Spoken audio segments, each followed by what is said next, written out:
kami sudah bersepakat untuk merubah nomenklatur. Kata Isa Al-Masih kita rubah menjadi Yesus Kristus. Nanti di kalender nasional akan tertulis kebangkitan Yesus Kristus, wafatnya Yesus Kristus, dan seterusnya. Terpuji-pujilah Engkau ya Bapa yang kekal Tuhan, di dalam nama Tuhan Yesus Kristus. Tuhan yang baik, yang kudus, suci, agung, mulia. Ya. Tuhan sudah kenyangkan kami dengan kebenaran firman-Mu Tuhan pada siang hari ini. Di mana Tuhan ajarkan kami supaya kami berusaha untuk belajar.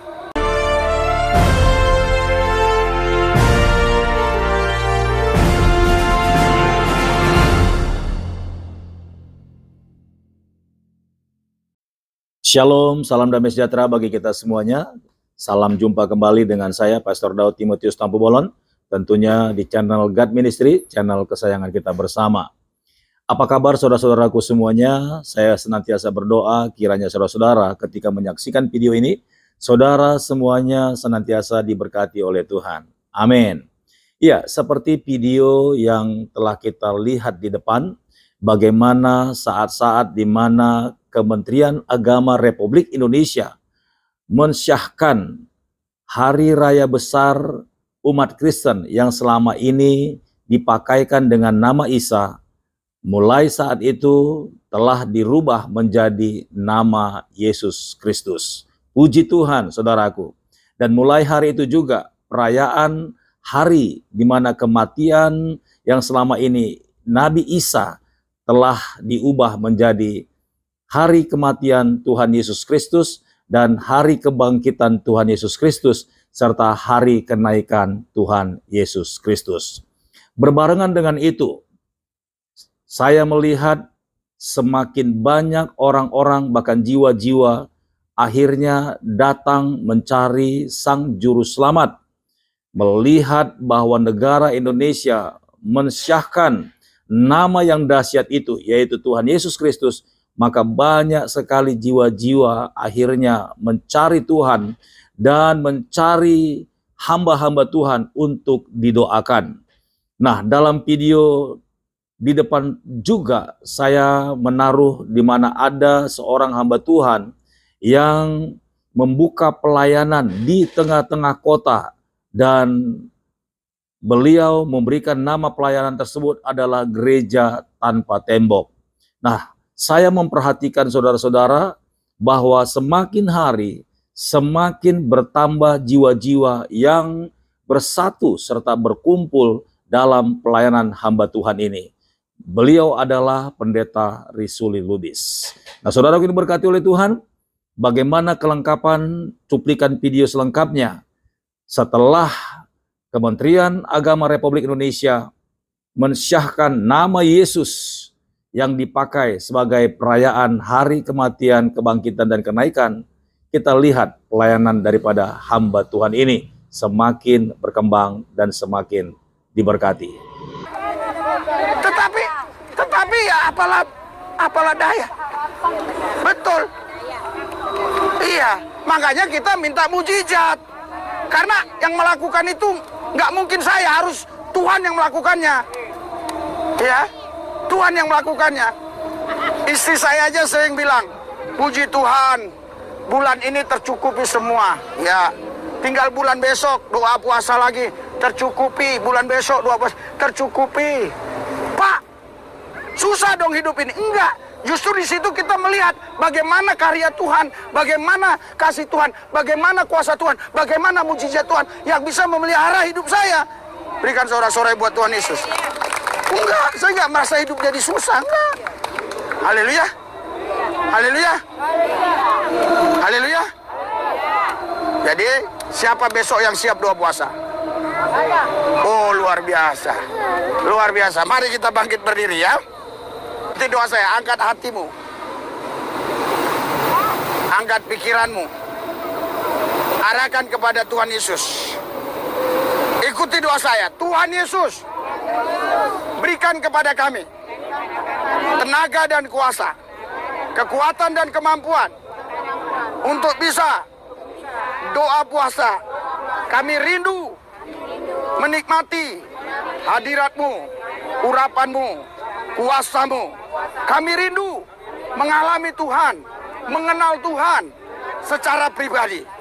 Tuhan Yesus, berikan kepada kami tenaga, kuasa, kekuatan, kemampuan untuk melaksanakan firman-Mu. Terima kasih Tuhan, dalam nama Yesus. Amin. Berikan sorak-sorai buat Tuhan. Haleluya. Haleluya. Terpuji-pujilah Engkau ya Bapa yang kekal Tuhan, di dalam nama Tuhan Yesus Kristus. Tuhan yang baik, yang kudus, suci, agung, mulia. Ya. Tuhan sudah kenyangkan kami dengan kebenaran firman-Mu Tuhan pada siang hari ini. Di mana Tuhan ajarkan kami supaya kami berusaha untuk belajar doa puasa. Amin. Selama ini inilah yang menjadi sebuah perdebatan. Kita tahu bahwa penekanan dari agama saudara kita yang mengatakan bahwa Nabi Isa itu sama dengan Tuhan Yesus, ternyata setelah dipertimbangkan, dipelajari, ternyata hanya Tuhan Yesus saja yang pernah mati, disalibkan, bahkan bangkit dari kematian serta naik ke surga. Sementara Nabi Isa, menurut keyakinan dari saudara kita umat Muslim, Nabi Isa tidak mengalami kematian, tetapi justru penyaliban itu digantikan dengan orang lain yang diserupakan dengan wajahnya. Lalu Nabi Isa tidak mengalami penderitaan, penyaliban, bahkan kematian, tetapi langsung diangkat ke surga. Dari kisah ataupun cerita yang sama-sama diyakini, itu sudah menunjukkan sebuah perbedaan. Dan akhirnya Indonesia meluruskan sejarah bahwa hanya Tuhan Yesus saja yang pernah disalibkan, mati, dan kemudian bangkit, serta naik ke surga. Nah, untuk lebih lengkapnya lagi, kita akan dengarkan Elia Miron menjelaskan dari sudut pandang apologet atau teologi kekristenan yang sebenarnya sesuai dengan fakta dan sejarah. Kita saksikan video berikut ini. Yesus Kristus merupakan pribadi yang lahir di Migdal Eder atau Menara Kawanan Domba pada tahun 4 sebelum Masehi sesuai yang dinubuatkan oleh Nabi Mika. Bahkan sejarawan gereja yang bernama Origen dari Alexandria pada abad kedua mengonfirmasi hal tersebut bahwa Yesus Kristus benar-benar lahir di Migdal Eder. Nama Yesus Kristus dalam bahasa Indonesia berasal dari bahasa Yunani yang disebut dengan Yesus Kristus, atau dalam bahasa Ibrani disebut dengan Yeshua HaMashiach, di mana dalam bahasa Arab Yesus Kristus atau Yesus Kristus disebutkan sebagai Isa Al-Masih, di mana kata Arab Isa berasal dari kata Aramaik Timur Iso yang berasal dari aksara Manhaya.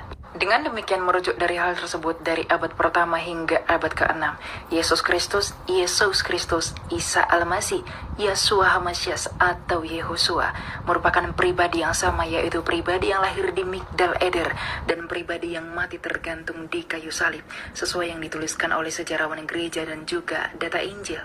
Namun di sisi lain, pada abad ke-7 atau 700 tahun setelah Yesus Kristus lahir sebuah gerakan dari semenanjung Arabia yang membawa ide mengenai Isa Al-Masih yang berbeda secara historis dan juga secara teologis dari Isa Al-Masih yang telah diberitakan pada abad-abad sebelumnya. Di mana Isa Al-Masih yang dicetuskan atau digagas oleh gerakan abad ke-7 ini memiliki perbedaan yang sangat signifikan dengan Isa Al-Masih atau Yesus Kristus yang dikenal pada abad pertama hingga abad ke-6. Di mana menurut versi abad ke-7, Isa Al-Masih lahir di bawah pohon kurma, lahir dari seorang Miriam yang merupakan saudara Musa, dan Isa Al-Masih yang digagas juga merupakan Isa Al-Masih yang hidup sejaman dengan Musa, hidup sejaman dengan Daud, dan ketika lahir ia dapat berbicara. Di mana cerita-cerita mengenai Isa Al-Masih abad ke-7 tersebut tidak pernah dicatatkan dalam sejarah atau juga data Injil dari abad pertama hingga abad ke-6 atau 600 tahun sebelumnya. Dan yang paling penting, gerakan abad ke-7 yang lahir dari semenanjung Arabia menyatakan bahwa Isa Al-Masih tidaklah mati di kayu salib, namun diserupakan. Sedangkan fakta sejarah 600 tahun sebelumnya menyatakan bahwa Yesus Kristus tergantung di kayu salib, sebagaimana yang dicatatkan oleh sejarawan Yahudi Flavius Josephus pada abad pertama. Sehingga dengan demikian Isa Al-Masih yang diperkenalkan atau diketahui dari abad pertama hingga abad ke-6 dan Isa Al-Masih yang baru diperkenalkan pada abad ke-7 merupakan Isa Al-Masih yang berbeda pribadi sekalipun memiliki nama yang sama. Di mana jika dipaksakan maka Isa Al-Masih abad ke-7 akan bertentangan dengan sejarah yang telah berdiri kokoh selama 600 tahun sebelumnya. Di mana hal yang paling mencolok adalah Isa Al-Masih atau Yesus Kristus abad pertama merupakan pribadi yang mati di kayu salib dan juga mengalami kebangkitan. Sedangkan Isa Al-Masih pada abad ke-7 yang diperkenalkan dari semenanjung Arabia tidak mengalami kematian dan tidak mengalami kebangkitan. Maka dengan demikian saya mengapresiasi langkah pemerintah untuk mengganti nomenklatur Isa Al-Masih menjadi Yesus Kristus di Indonesia secara khusus. Karena memang secara historis dan juga secara teologis, yang mati dan juga naik ke sorga itu adalah pribadi Yesus Kristus atau Isa Al-Masih yang dikenal pada abad mula-mula yakni abad pertama hingga abad ke-6. Di mana hal ini dapat menjadi angin segar sekaligus pertanda baik bagi mereka yang selalu memperdebatkan atau selalu mau menyamakan antara Yesus Kristus abad pertama dan juga Isa Al-Masih pada abad ke-7. Tentu kami sebagai orang Kristen menghargai perbedaan dan juga asumsi teologis keimanan masing-masing. Namun keimanan kekristenan merupakan keimanan yang terkonfirmasi oleh fakta sejarah. Tuhan memberkati dan salam damai.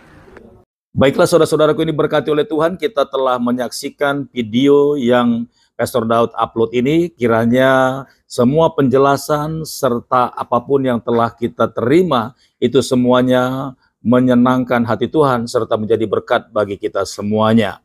Nah saudara-saudaraku ini berkati oleh Tuhan, jikalau saudara-saudara belum mensubscribe channel ini, silakan subscribe saudara dan nyalakan tombol loncengnya. Serta jangan lupa untuk memberikan atau menekan tombol like agar ketika orang-orang lain ingin menyaksikan video ini, mereka tahu bahwa video ini sangat memberkati. Baik saudara-saudara yang berkati oleh Tuhan, sampai jumpa di video berikutnya. Tuhan Yesus memberkati. Shalom.